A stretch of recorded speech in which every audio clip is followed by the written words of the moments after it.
There are some love stories that don't end in anger. No shouting, no heartbreak scene, just silence. A silence so heavy, you can hear your own heartbeat echoing inside it. Two people who once shared everything now pass each other like strangers. Not because they want to, but because there's simply nothing left to say. No one cheated. No one left in fury. Nothing happened. It just faded, quietly, slowly, like morning fog disappearing under the sun. And that's the strangest part. You don't even remember when it started slipping away. One day you still cared. You still wanted to know if they'd eaten, if they'd slept well, if they were okay. Then one morning you wake up and realize that feeling isn't there anymore. And you don't even want to force it back. Love doesn't always collapse in chaos. Sometimes it just dissolves into nothingness. A hollow space that used to be full of warmth, now cold, but oddly peaceful. Have you ever felt that? No official breakup, no dramatic ending. Just a long, quiet drift apart. The messages get shorter. The calls fade away. And one day, you realize you haven't heard their voice in weeks. And you don't miss it like you thought you would. You try to name what's left between you. Not lovers, not friends. Just two people who once understood each other, now standing on opposite sides of something invisible.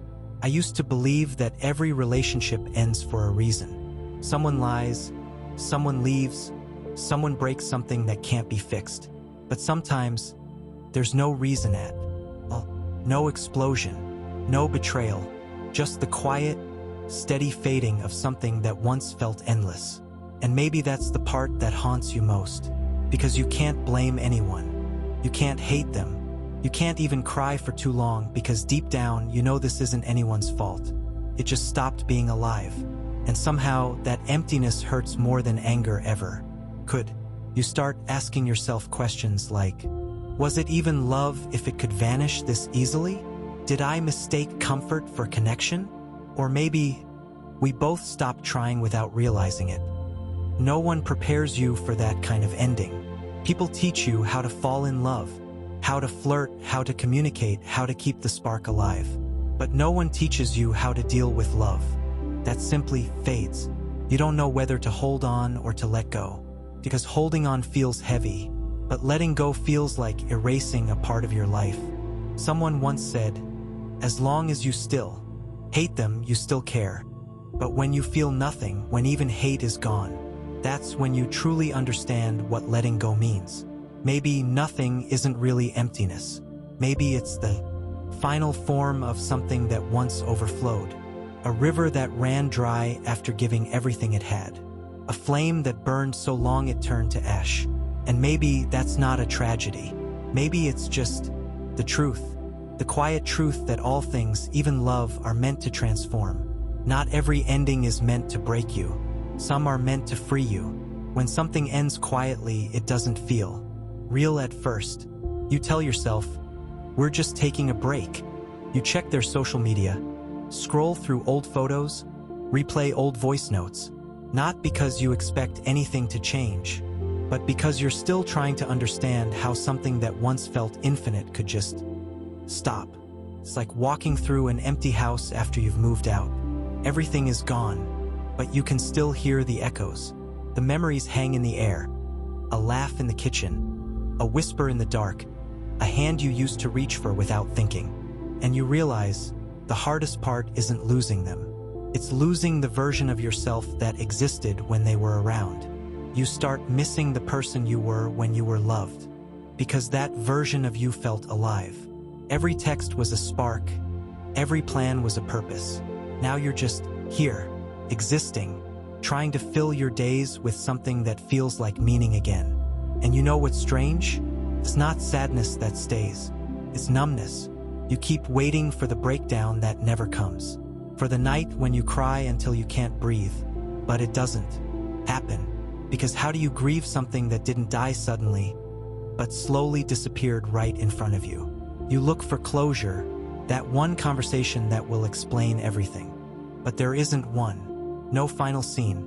No, we're done. Just two people quietly choosing not to try anymore. And you realize that closure isn't something you're given. the something you create, alone in silence. So you start talking to yourself differently. You stop asking, "Why did they stop loving me?" and start asking, "Why am I still waiting for someone who's already gone?" That's when the healing begins, not all at once, but in fragments. You stop checking your phone every few minutes. You stop imagining what they'd think about your day. And slowly, your world stops revolving around someone who no longer orbits yours. But here's the catch. Healing doesn't feel like progress at first. It feels like emptiness. It feels like sitting in a quiet room, not knowing what to do with your hands. It feels like watching other people laugh and realizing you're still somewhere between remembering and forgetting. People will tell you, "Move on." But moving on isn't an action. It's a process of relearning how to exist without constant emotional noise. It's learning to find peace in stillness, to stop chasing the past, and start accepting that not every story was meant to last. And in that acceptance, something shifts. You start to understand that love isn't always supposed to be permanent. Some people enter your life to awaken something in you, not to stay forever. Their purpose was to teach you about connection, about boundaries, about yourself. And once the lesson is done, the story naturally ends. It doesn't mean the love was fake. It just means it served its purpose. And maybe that's enough. There's a quiet kind of maturity that comes from letting go without bitterness. You stop needing to prove you've moved on. You stop stalking, comparing, or pretending you don't care. Because genuine peace doesn't announce itself, it just settles. You start to feel lighter. You start to see that emptiness isn't a void, it's space. Space to rebuild, to breathe, to grow into someone new. And then one random day you'll catch yourself doing something simple, maybe laughing with friends, maybe walking home alone at sunset, and you'll realize you haven't thought about them in weeks. You'll smile not because you stopped loving them, but because you can finally remember them without pain. That's when you know you've crossed over from holding on to truly letting go. Not every love story needs a villain. Not every ending needs to hurt. Some just fade quietly, and that quiet is where you find yourself again. Because maybe the point of love was never to keep it forever. Maybe it was to remind you that you're capable of feeling deeply, even if the feeling doesn't last. And that's the beauty of it. The love that ends in nothing still leaves something behind. A deeper understanding of who you are, of what you deserve, and of how strong you've become. So if you're in that in-between space, not heartbroken but not healed, don't rush to fill the silence. Sit with it. Let it teach you what noise never could.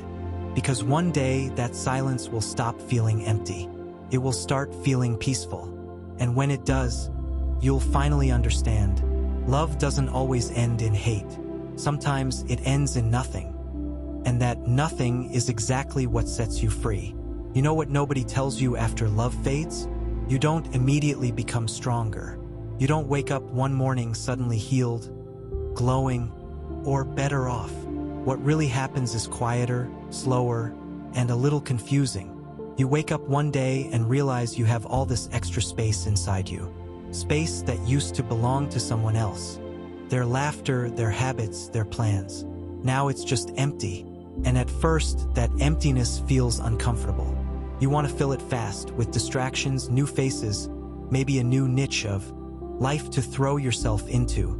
Anything to make the silence go away. But here's the thing. That space is not a void to escape. It's a room to rebuild. And rebuilding takes time. When you've spent months or years shaping your identity around someone else, it's hard to remember who you were before them or who you could be after. You start asking yourself strange questions. What did I like before this? What kind of person am I when I'm not loving somebody? What do I even want now? At first, you might not have answers, and that's okay. This is the part of healing that looks like being lost, but it's actually the beginning of finding yourself. You start small. You make coffee the way you like it again. You rearrange your room. You listen to music that doesn't remind you of them. You rediscover the tiny rituals that make you feel alive. Some days it feels pointless. You wonder if you're making progress at all. But every quiet choice you Make for yourself. Every walk alone, every new conversation, every night you sleep peacefully is proof that you're slowly reclaiming your life. You stop searching for the person you were before, the pain, and start becoming someone entirely new.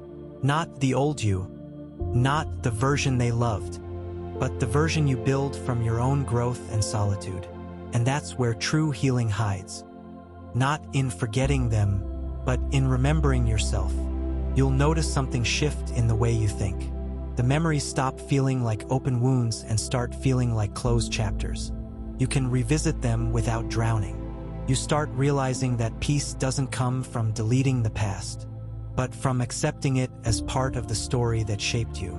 Because love, even when it ends, still teaches you. It shows you what you value, what you need, what you will no longer tolerate, pushes you to set boundaries, to speak honestly, to choose yourself without guilt.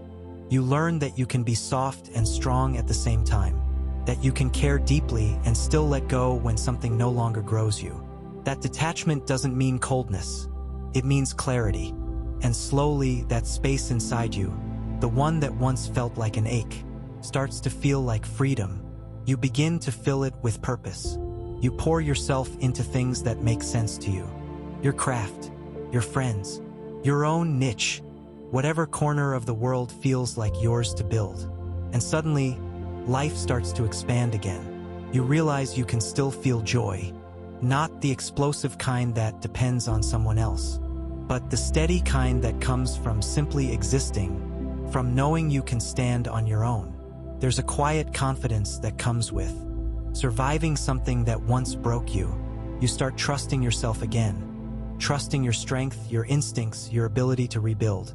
And that trust changes everything. Because once you've sat with emptiness long enough, you stop fearing it. You stop rushing to fill every silence with noise, every pause with attention, every void with validation. You learn to let things unfold naturally, relationships, friendships, even success. You stop chasing what's not meant for you, and you start attracting peace without even trying. That's the power of letting go. It doesn't make you bitter. It makes you wise. You start seeing love differently, not as possession, but as connection. Not as something to keep, but something to experience and learn from. And one day, maybe far down the line, you meet someone new, and it feels different. You don't lose yourself this time. You don't make them your entire world. You share your world with them, but keep your center intact. Because now you know, love isn't supposed to complete you. It's supposed to complement you. You won't demand that they fill your empty spaces, because you've already filled them with meaning. And if they ever leave, you'll know you won't crumble, because you've built a foundation that's entirely your own. That's what the nothing gave you, the chance to rebuild without noise, without chaos, without distraction. The stillness taught you who you are when no one's watching. And that is a kind of peace no relationship can replace. So yes, love doesn't always end in hate. Sometimes it ends in nothing. But that nothing is where you find the version of yourself that you were always meant to meet. You know what's interesting about peace? It never feels the way you imagine it will. People think peace is this warm, glowing, happy state. Like once you heal, everything suddenly feels light again. But real peace, it's quieter than that. It's simple. It's the absence of the storm you once lived in. It's the moment you stop fighting the past. Stop replaying the what-ifs. Stop trying to make sense of something that no longer needs explanation. You just breathe. And for the first time in a long time, that breath doesn't hurt. You stop checking who's still watching you. You stop wondering if they miss you. You stop comparing, questioning, proving. Not because you've stopped caring, but because your peace finally matters more than their attention. It's funny how clarity arrives like that. Slowly, but all at once. You look back at the version of yourself who begged for closure, who held on to memories like lifelines, who mistook silence for hope, and you realize that person wasn't weak. They were just learning what love isn't. Because love isn't supposed to leave you hollow. It's not supposed to drain you just to keep it alive. and the kind of love that demands you shrink to fit inside it. That's not love. That's survival disguised as devotion. So you start making a quiet promise to yourself that the next time you love, you'll love without losing your balance, that you'll give without abandoning yourself, that you'll stay, not because you're afraid to be alone, but because it truly feels right. And if it ever stops feeling right, you'll have the courage to walk away before it turns to nothing again. That's growth, not in the loud, motivational sense, but in the deeply personal one. The kind of growth that doesn't show on your skin, but in the way you handle endings, in the way you choose calm over chaos, acceptance over obsession, and understanding over blame. You stop needing every ending to be dramatic. You stop turning pain into proof that it mattered. You just accept that not all love stories were written to last forever.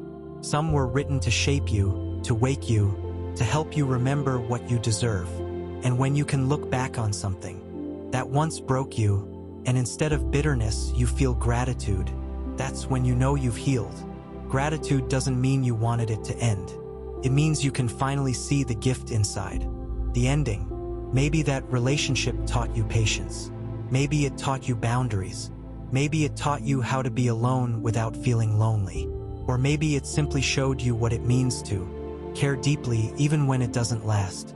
And that lesson, that ability to feel fully and still let go, is one of the most powerful forms of freedom you'll ever experience. Because life, at its core, is a series of arrivals and departures. People come in, stay for a while, and leave when their chapter ends. You can fight it, or you can accept that transience is the nature of everything. That doesn't make love meaningless. It makes it sacred because it's fleeting, because you never know how long you have with someone, because every moment becomes a little more precious when you realize it might not last forever. And that's the quiet wisdom hidden in nothing. It's not emptiness, it's clarity. It's the space you need to finally see love as it truly is. Not a possession, not a guarantee, but a gift. So when love fades, and it will sometimes, let it go with grace. Let it end without turning it into a war. You don't need to hate them. You don't even need to forget them. Just allow them to exist in your memory, softly, without weight. Remember them the way you remember a song you once loved. You don't replay it every day, but when you hear it again, you smile. Because for a while, it was yours. And that's enough. The truth is, nothing isn't the opposite of love. It's what remains when love has given you everything it could. It's the stillness that comes after the lesson. And in that stillness, you finally meet yourself again. A little wiser, a little steadier, and infinitely more at peace. You'll realize that the goal was never to hold on forever. It was to love fully while it lasted, to learn what it had to teach you, and to let it go when it's time.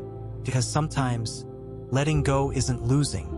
It's choosing peace, choosing growth, choosing yourself. And that's not nothing. That's everything.